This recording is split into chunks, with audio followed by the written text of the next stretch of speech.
महाराज जी मनुष्य नहीं, संत का संग ऐसा अमोघ होता है, पशु पक्षी को भी मिल जाए तो वो धन्य हो जाता है। पंजाब में पिंडोरी धाम एक जगह है, वहाँ के आचार्य चरण श्री स्वामी भगवान नारायणाचार्य जी महाराज, उनके बड़े गुरु भाई थे बाबा श्री महेश दास जी महाराज। तो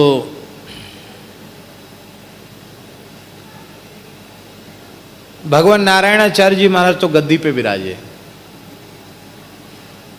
और श्री महेश दास जी महाराज उन्होंने वचन लिया था कि आप विराजो, आप तो भजन करो, सारी व्यवस्था मैं करूँगा। तो आज भी गद्दी में दर्शन करने जाते, हम भी दर्शन करके आए, तो पहले बाबा महेश दास जी की समाधि को प्रणाम किया जाता, उसके बाद फिर पिंडोरी धाम के भीतर प्रवेश होता है।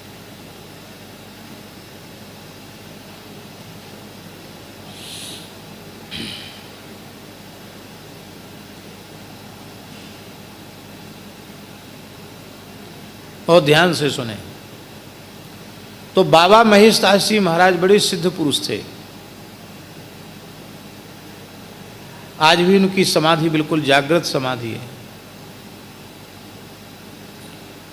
कोई भी काम की अर्जी वहीं लगती है पहले।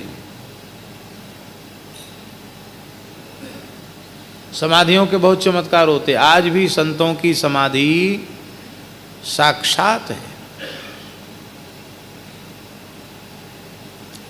यहाँ स्थान में श्री मलुकदास जी महाराज की समाधि है।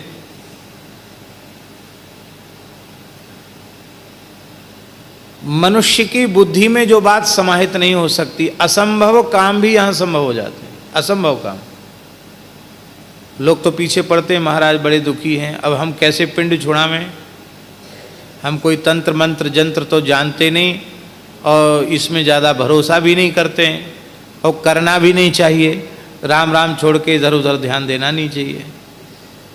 पर लोग पीछे पड़ जाते, महाराज जाओ समाधि से प्रणाम करो, समाधि की परिक्रमा करो, ठीक हो जाएगा। हो जाता कि नहीं हो जाता है? ऐसे काम हुए हैं, अभी तो किसी के पास गणना नहीं है, ऐसे काम हुए पूरे देश में कि माने ज्योतिष फेल और डॉक्टर फेल, ऐसे ऐसे लोग ठीक हो गए।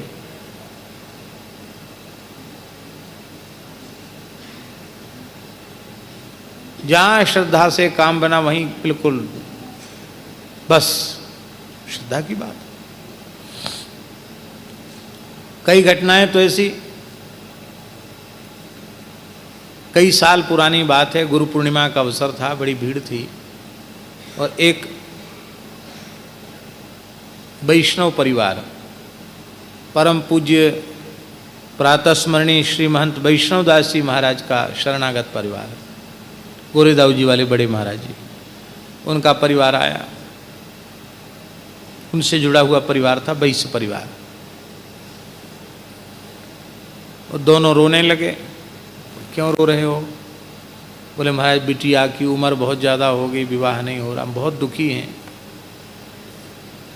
न मरे बनता न जिए बनता, बहुत दुखी।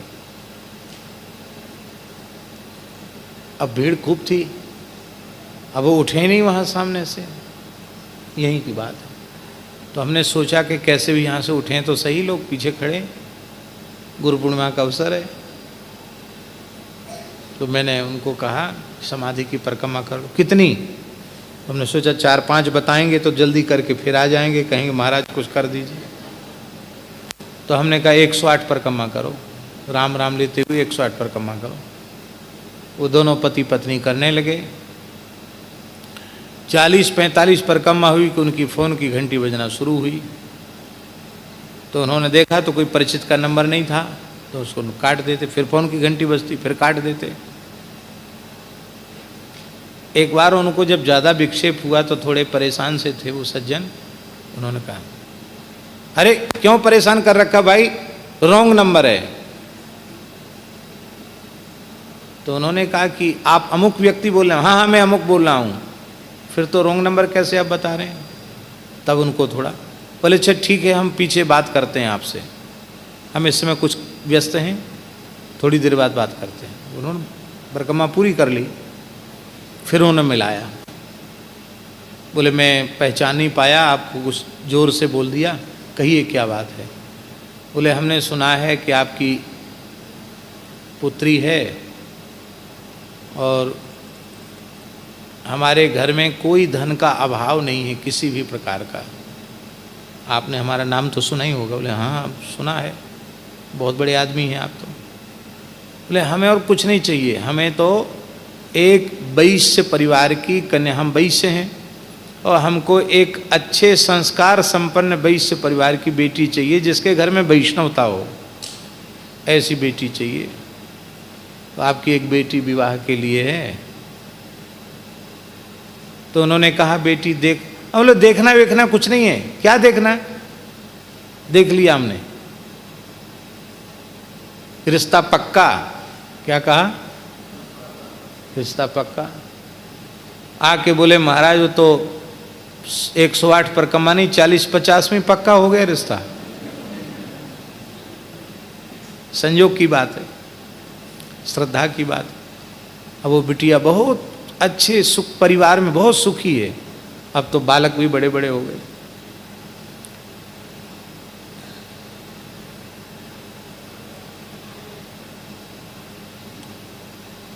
कितने लोगों के कैंसर जैसी असाध्य बीमारियां और कोई ऊपरी उपद्रव, बस श्रद्धा पूर्वक यहाँ।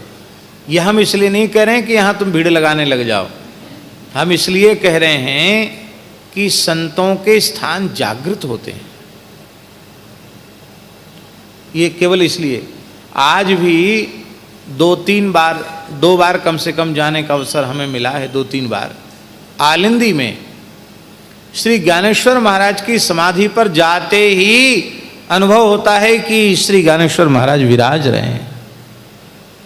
संतों की समाधियां भी जागृत होती हैं।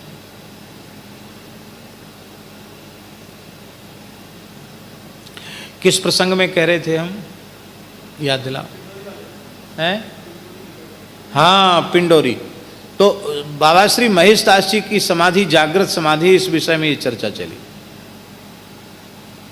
तो जहांगीर बादशाह आया, मुगल बादशाह,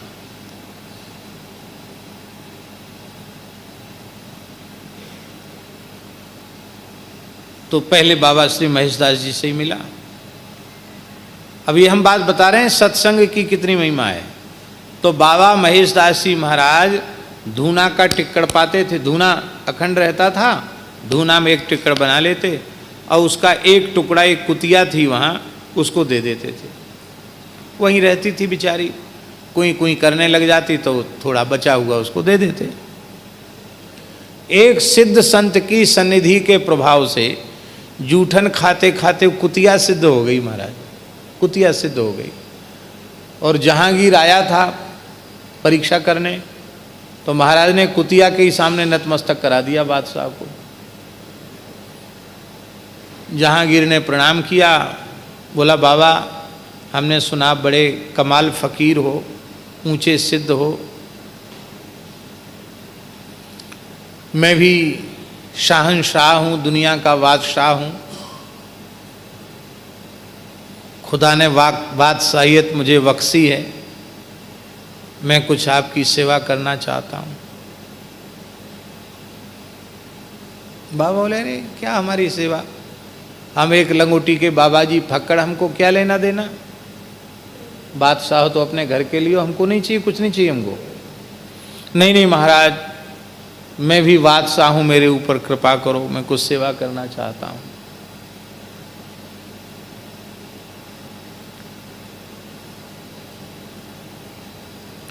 तो बाबा श्री महेश दास जी ने कहा कि हाँ एक सेवा तुम कर सकते हो, ज़्यादा तुम्हारा भाव है क्या। बोले ये कुतिया है ना यहाँ, तो कोई साधुओं की जमात आती तो कोई ना कोई अफीम वगैरह भी खाते हैं कोई, तो किसी संत ने इसको अफीम खाना सिखा दिया है, तो आज बेचारी का अमल नहीं हुआ इस कुतिया का। इसको अफीम खिला दो। पीठ पर हाथ फिराया और आंख से आंसू निकल रहे थे ऊंट के। ठाकुर जी का चरणामृत दिया, प्रसाद दिया। साधु कीर्तन करने लगे और ऊंट ने प्राणों का त्याग कर दिया। आप सोचो, पशु पक्षी भी, और ये तो पुरानी बात है, और नई बात, करह आश्रम है, वहां के परम सिद्ध संत श्री राम रतन दास जी महाराज पटियावारे बाबा का की जूठन खाने वाला एक कुत्ता भी सिद्ध हो गया था, बंडा भगत। क्या नाम था उसका? बंडा भगत। कुत्ता सिद्ध हो गया।